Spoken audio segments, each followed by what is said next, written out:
നമസ്കാരം, ഞാൻ ഡോക്ടർ ഭാഗ്യ, Q&B health കെയറിലെ Ayurveda ഡോക്ടറാണ്. അശ്വഗന്ധം അഥവാ അമുക്കുരം നമുക്ക് എല്ലാവർക്കും അറിയുന്നൊരു ഔഷധ ചെടിയാണ്. ഒരുപാട് ആരോഗ്യ ഗുണങ്ങളുള്ള ഈ ഔഷധ ചെടിയുടെ ഉപയോഗം പലർക്കും അറിയില്ല. ഇത് എങ്ങനെ യൂസ് ചെയ്യണം എന്നുള്ള കാര്യം ഒട്ടുമിക്ക ആളുകൾക്കും അറിയില്ല. ഇത് പല ഫോമിലും കിട്ടുന്നുണ്ട്. അതായത് അരിഷ്ട രൂപത്തിലും കഷായ രൂപത്തിലും അതുപോലെ തന്നെ ചൂർണ്ണ രൂപത്തിലും ലേഹ്യമായിട്ട് നമുക്ക് ഘൃതം അഥവാ നെയ്യായിട്ട് നമുക്കിത് യൂസ് ചെയ്യാം. മലയാളത്തിൽ നമ്മൾ ഇതിനെ അമുക്കുരം എന്നാണ് പറയുന്നത്. ഇതിൻ്റെ സയൻറ്റിഫിക് നെയിം വിത്നാനിയ സോംനിഫെറ എന്നാണ്. ബോത്ത് മെൻ്റൽ ആൻഡ് ഫിസിക്കൽ ഹെൽത്തിനെ സപ്പോർട്ട് ചെയ്യുന്ന ഒരു ബെസ്റ്റ് മെഡിസിനാണ് അശ്വഗന്ധം. ഒരു 80 മുതൽ 100 സെൻറ്റിമീറ്ററോളമാണ് ഇതിൻ്റെ ഒരു ഹൈറ്റ് വരുന്നത്. ഇതിൻ്റെ എല്ലാ പാർട്സും നമ്മൾ ഔഷധ ഗുണത്തിന് വേണ്ടിയിട്ട് യൂസ് ചെയ്യുന്നുണ്ട്. കൂടുതലായിട്ടും യൂസ് ചെയ്യുന്നത് വേരാണ്. അപ്പോൾ നമുക്കിതിൻ്റെ ആരോഗ്യ ഗുണങ്ങൾ എന്തൊക്കെയാണെന്ന് നോക്കാം. ആദ്യം തന്നെ നമ്മൾ ആയുർവേദപരമായിട്ട് പറയുകയാണെങ്കിൽ മെയിനായിട്ട് നമുക്ക് വാതശമനത്തിന് വേണ്ടിയിട്ട് ഇത് യൂസ് ചെയ്യാം. അതുപോലെ തന്നെ രക്തശുദ്ധി കൂട്ടുന്നുണ്ട്, ബലവൃദ്ധിക്കും ഇത് ഹെൽപ്പ് ചെയ്യുന്നുണ്ട്. അതുപോലെ തന്നെ നമുക്കിത് റെസ്പിറേറ്ററി കംപ്ലയിൻസിൽ, അതായത് കഠിനമായിട്ടുള്ള ചുമ, ശ്വാസം മുട്ട്, നിങ്ങൾക്ക് ഇടയ്ക്കിടയ്ക്ക് ഉണ്ടാവുന്ന അലർജി കംപ്ലയിൻസിനൊക്കെ നമുക്ക് അശ്വഗന്ധം യൂസ് ചെയ്യാം. അതുപോലെ തന്നെ ഇപ്പം ഡെലിവറി കഴിഞ്ഞ് കിടക്കുന്ന സ്ത്രീകളിൽ അവർക്കൊരു പോസ്റ്റ്പാർട്ടം ഡിപ്രഷനൊക്കെ വരാനുള്ള ചാൻസസ് കൂടുതലാണ്. ഇങ്ങനെയുള്ള കേസിൽ നമുക്ക് അശ്വഗന്ധം യൂസ് ചെയ്യാം. അതുപോലെ തന്നെ മുലപ്പാലിൻ്റെ വർധനയ്ക്ക് വേണ്ടിയിട്ട് നമുക്ക് അശ്വഗന്ധം യൂസ് ചെയ്യാം. അതുപോലെ തന്നെ നമുക്ക് ഡൈജസ്റ്റീവ് കംപ്ലയിൻസ് നമുക്കറിയാം, ഒട്ടുമിക്ക ആളുകൾക്കും ഉണ്ടാകുന്നതാണ് ദഹനക്കേട്, അല്ലെങ്കിൽ രുചിയില്ലായ്മ, വിശപ്പില്ലായ്മ. ഈ കണ്ടീഷനിലൊക്കെ നമുക്ക് അശ്വഗന്ധം നല്ലൊരു ബെസ്റ്റ് മെഡിസിൻ ആയിട്ട് തന്നെ യൂസ് ചെയ്യാൻ സാധിക്കും. ഞാൻ നേരത്തെ പറഞ്ഞു, ഫിസിക്കൽ ഹെൽത്തിനെ മാത്രമല്ല ഇത് മെൻ്റൽ ഹെൽത്തിനെയും സപ്പോർട്ട് ചെയ്യുന്നുണ്ടെന്ന്. അതായത് നമുക്ക് വരുന്ന ഓർമ്മക്കുറവ്, അല്ലെങ്കിൽ ബുദ്ധിക്കുറവ്, അല്ലെങ്കിൽ നമുക്ക് ഇടയ്ക്കിടയ്ക്ക് വരുന്ന മറവി, ഇങ്ങനെയുള്ള അസുഖങ്ങളിലൊക്കെ നമുക്ക് അശ്വഗന്ധം യൂസ് ചെയ്യാവുന്നതാണ്.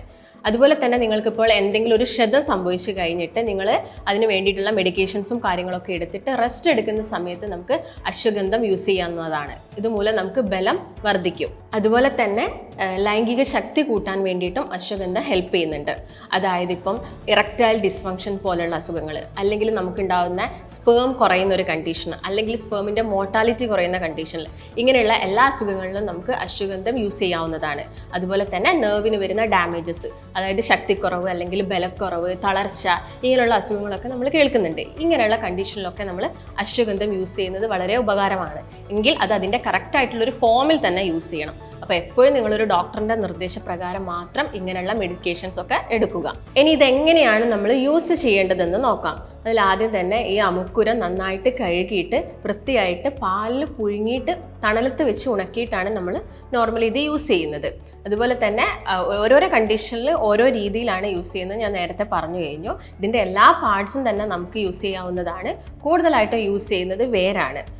ഇപ്പം ഇറക്ടൈൽ പ്രോബ്ലംസ് ഒക്കെ ആണെങ്കിൽ കൂടുതൽ എഫക്റ്റ് തരുന്നത് ചൂർണ്ണമായിരിക്കും, അഥവാ പൊടിയായിരിക്കും. അപ്പോൾ ഇത് നമ്മൾ നൈറ്റ് ടൈമിൽ ഒരു ടീസ്പൂൺ പാലിലൊക്കെ മിക്സ് ചെയ്ത് കഴിക്കുന്നതാണ് കുറച്ചും കൂടി ബെറ്റർ. അതുപോലെ തന്നെ ഇപ്പോൾ സ്ത്രീകളുടെ കേസ് നോക്കുകയാണെങ്കിൽ, ഈ അബോർഷൻ അല്ലെങ്കിൽ മിസ്കാരേജ് ഒക്കെ കഴിഞ്ഞ ലേഡീസ് ആണെങ്കിൽ അവർ കൂടുതലായിട്ടും ഈ അശ്വഗന്ധം എടുക്കേണ്ടത് തേനിലാണ്. അങ്ങനെ എടുക്കുന്ന സമയത്താണ് അതിൻ്റെ കൂടുതലായിട്ടുള്ളൊരു ബെറ്റർ റിസൾട്ട് നമുക്ക് കിട്ടുന്നത്. അതുപോലെ തന്നെ എക്സിമ പോലെയുള്ള കണ്ടീഷനിൽ നമുക്ക് അമുക്കുരത്തിൻ്റെ ഇല അരച്ചിട്ട് ആ ഒരു ഭാഗത്ത് അപ്ലൈ ചെയ്ത് കൊടുക്കുന്നത് നല്ലൊരു റിസൾട്ട് കിട്ടുന്നതാണ്. അതുപോലെ തന്നെ ഞാൻ നേരത്തെ പറഞ്ഞു, ഈ ED പ്രോബ്ലംസ് അഥവാ ഇറക്ടൈൽ പ്രോബ്ലംസ് ഒക്കെ ഉള്ള ആളുകളിൽ അമുക്കുരത്തിൻ്റെ പൊടിയും അതുപോലെ തന്നെ നായ്ക്കുരണം പൊടിയും കൂടി മിക്സ് ചെയ്ത് കഴിക്കുന്നതും ഒരു ബെറ്റർ റിസൾട്ട് കിട്ടാൻ ചാൻസ് ഉണ്ട്. അതും അവർക്ക് പ്രാക്ടീസ് ചെയ്ത് നോക്കാം. പക്ഷേ എപ്പോഴും ഒരു ഡോക്ടറിൻ്റെ നിർദ്ദേശപ്രകാരം മാത്രം ഇത് ഫോളോ ചെയ്യുക. അതുപോലെ തന്നെ ഇപ്പം മെനാപ്പോസ് ആയ അല്ലെങ്കിൽ ആർത്തവ വിരാമം സംഭവിച്ച സ്ത്രീകളിലാണെങ്കിലും അവർക്ക് ഈ അശ്വഗന്ധം എടുക്കുന്നത് എപ്പോഴും രാത്രി സമയങ്ങളിൽ പാലിൽ മിക്സ് ചെയ്ത് എടുക്കുന്നതാണ് കുറച്ചും കൂടി ബെറ്റർ. അതുപോലെ തന്നെ നമുക്കിപ്പം ഇതൊന്നും പോസിബിൾ അല്ലെങ്കിൽ നമുക്ക് ഡയറക്റ്റായിട്ട് ഇതിൻ്റെ അരിഷ്ടോ അല്ലെങ്കിൽ കഷായോ അല്ലെങ്കിൽ ലേഹ്യമോ ഒക്കെ യൂസ് ചെയ്യാവുന്നതാണ്. അപ്പോൾ നമുക്കിതിലെ ഓരോന്നിനെ കുറിച്ചിട്ടും കൂടുതൽ കാര്യങ്ങൾ മനസ്സിലാക്കാം. ഇതിൽ ആദ്യം തന്നെ ഞാൻ പറയുന്നത് അശ്വഗന്ധ അരിഷ്ടത്തിനെ കുറിച്ചിട്ടാണ്. നമുക്കറിയാം, അരിഷ്ടം കൂടുതലായിട്ടും ഭക്ഷണം കഴിച്ച് കഴിഞ്ഞതിന് ശേഷമാണ് അരിഷ്ടം എടുക്കേണ്ടത്. ഇതിലുള്ള ഇൻഗ്രീഡിയൻസ് നമുക്കെല്ലാം കോമൺ ആയിട്ട് അറിയുന്ന ചന്ദനം, അതുപോലെ തന്നെ വയമ്പ്, മഞ്ഞൾ, മരമഞ്ഞൾ, നിലപ്പന, മഞ്ചട്ടി, കടുക്കത്തോട്, ഇങ്ങനെ ഒരുപാട് ഇൻഗ്രീഡിയൻസ് അശ്വഗന്ധാരിഷ്ടത്തിലുണ്ട്. ഏതൊക്കെ കണ്ടീഷനിലാണ് ഇത് യൂസ് ചെയ്യുന്നതെന്ന് പറയുന്നത് കൂടുതലായിട്ടും ഇപ്പം സ്ത്രീകളുടെ കേസൊക്കെ നോക്കുകയാണെങ്കിൽ അവർക്ക് ഈ ആർത്തവ സമയത്ത് പെട്ടെന്ന് തലകറക്കമൊക്കെ അനുഭവപ്പെടാറുണ്ട്, അല്ലെങ്കിൽ വയറുവേദനയൊക്കെ അനുഭവപ്പെടാറുണ്ട്. അരിഷ്ടം ബെറ്റർ ആണ്. അതിൻ്റെ കൂടെ തന്നെ അവർക്ക് അശ്വഗന്ധാരിഷ്ടം എടുക്കുന്നതും കുറച്ചും കൂടി നല്ലൊരു റിസൾട്ട് കിട്ടും. അതുപോലെ തന്നെ അഗ്നിമാന്ദ്യമുള്ള ആളുകൾ, അഗ്നിമാന്ദ്യം എന്ന് പറയുന്നത് ഇംപ്രോപ്പർ ആയിട്ടുള്ള ഡൈജഷൻ, അവർക്ക് പെട്ടെന്ന് ഈ പുളിച്ച് തേട്ട് അസിഡിറ്റിയുടെ ബുദ്ധിമുട്ട് വരിക, അല്ലെങ്കിൽ കീശ്വാസം ഒരുപാട് പോകുന്ന ആളുകൾക്കൊക്കെ ഈ അശ്വഗന്ധാരിഷ്ടം നല്ലൊരു റിസൾട്ട് കൊടുക്കും. അതുപോലെ തന്നെ ഉറക്കക്കുറവ് പോലെയുള്ള ബുദ്ധിമുട്ടുള്ള ആളുകൾ, അതുപോലെ തന്നെ നിങ്ങൾക്ക് ശരീര പുഷ്ടിക്കൊക്കെ ആണെങ്കിലും അശ്വഗന്ധാരിഷ്ടം എടുക്കുന്നത് കുറച്ചും കൂടി ഒരു എഫക്റ്റ് നൽകുന്നതാണ്. ഇനി ആരൊക്കെ അരിഷ്ടം യൂസ് ചെയ്യാൻ പാടില്ല എന്ന് പറയുമ്പം ആദ്യം തന്നെ നമുക്ക് ഈ ഹാർട്ട് ബേൺ ഉണ്ടെങ്കിൽ, അതായത് നെഞ്ചരിച്ചിൽ പോലെ വരിക, അല്ലെങ്കിൽ പുളിച്ച് തേട്ടി വല്ലാതെ വരുന്ന ആളുകളൊക്കെ ആണെങ്കിലും എപ്പോഴും ഒരു ഡോക്ടറിൻ്റെ നിർദ്ദേശപ്രകാരം മാത്രം, കാരണം അതിന് അതിൻ്റെതായ ഒരു ക്വാണ്ടിറ്റി ഉണ്ട്. എല്ലാ ആളുകളും സെയിം ക്വാണ്ടിറ്റിയിലല്ല അരിഷ്ടമാണെങ്കിലും കഷായമാണെങ്കിലും കഴിക്കേണ്ടത്. അപ്പം ആ ഒരു രീതിയിൽ തന്നെ വേണം കഴിക്കാൻ. അതുപോലെ തന്നെ ചെറിയ കുട്ടികളാണെങ്കിലും അവർക്ക് ആ ഒരു ക്വാണ്ടിറ്റിയിൽ ചേഞ്ചസ് വരും. അതുപോലെ ഞാൻ നേരത്തെ പറഞ്ഞ GID കണ്ടീഷൻ പോലുള്ള ആളുകളൊക്കെ ആണെങ്കിലും പ്രത്യേകം അവരുടെ ഡോക്ടറോട് ചോദിച്ച് തന്നെ കഴിക്കുക. നെക്സ്റ്റ് പറയുന്നത് അശ്വഗന്ധാദി ഘൃതാണ്. ഘൃതം എന്ന് പറയുന്നത് നെയ്യിനെയാണ്. അപ്പം ഇത് പാലിൽ കുറുക്കിയിട്ട് നെയ്യിൽ വേവിച്ചെടുക്കുന്ന അശ്വഗന്ധാദി ഘൃതം എന്ന് പറയുന്നത് കൂടുതലായിട്ടും സ്പേം കൗണ്ട് വർദ്ധിപ്പിക്കാൻ അല്ലെങ്കിൽ സ്പേമിൻ്റെ മോട്ടിലിറ്റി കൂട്ടാനൊക്കെയാണ് അശ്വഗന്ധാദി ഘൃതം പറയുന്നത്. പിന്നുള്ളത് അശ്വഗന്ധാദി ലേഹ്യമാണ്. അശ്വഗന്ധാദി ലേഹ്യം നോർമലി നമ്മുടെ ശരീര പുഷ്ടിക്കും അതുപോലെ തന്നെ മസിൽ ബൾക്ക് കൂട്ടാനും പെട്ടെന്ന് ആളുകളിൽ വരുന്ന ക്ഷീണമൊക്കെ കുറയ്ക്കാനൊക്കെ നമുക്ക് അശ്വഗന്ധാദി ലേഹ്യം യൂസ് ചെയ്യാം. അശ്വഗന്ധാദി ലേഹ്യത്തിൽ കൂടുതലായിട്ട് യൂസ് ചെയ്യുന്ന ഇൻഗ്രീഡിയൻസ് എള്ള്, അതുപോലെ തന്നെ ഉഴുന്ന പരിപ്പ്, നെയ്യ്, ഇതൊക്കെയാണ് കൂടുതലായിട്ടും യൂസ് ചെയ്യുന്നത്.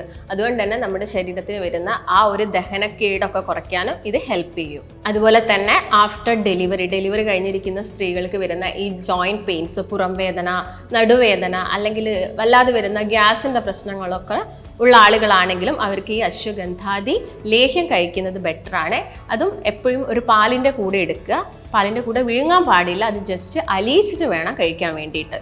അതുപോലെ തന്നെ നമുക്ക് യൂസ് ചെയ്യാൻ പറ്റുന്ന ഒരു ഫോമാണ് അശ്വഗന്ധാദി ചൂർണം.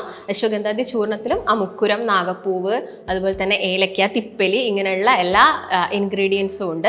ഇതാണെങ്കിലും നമുക്ക് ശക്തമായിട്ടുള്ള ചുമയുടെ കേസ് നോക്കുകയാണെങ്കിൽ നമുക്ക് അശ്വഗന്ധാദി ചൂർണം കഴിക്കാം. അതുപോലെ തന്നെ വിരശല്യമുള്ള ആളുകൾ അഥവാ കൃമി ശല്യമുള്ള കുട്ടികളിലൊക്കെ നമുക്ക് അശ്വഗന്ധാദി ചൂർണം യൂസ് ചെയ്യാം.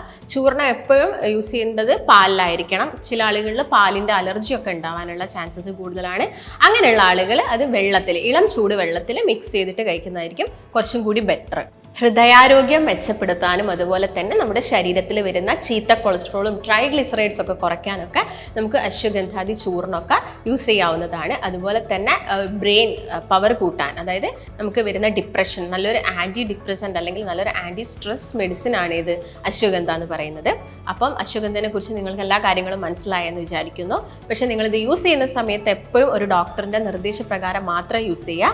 നമുക്ക് മറ്റൊരു നല്ല ഹെൽത്ത് ടോപ്പിക്കുമായിട്ട് വീണ്ടും കാണാം. നന്ദി.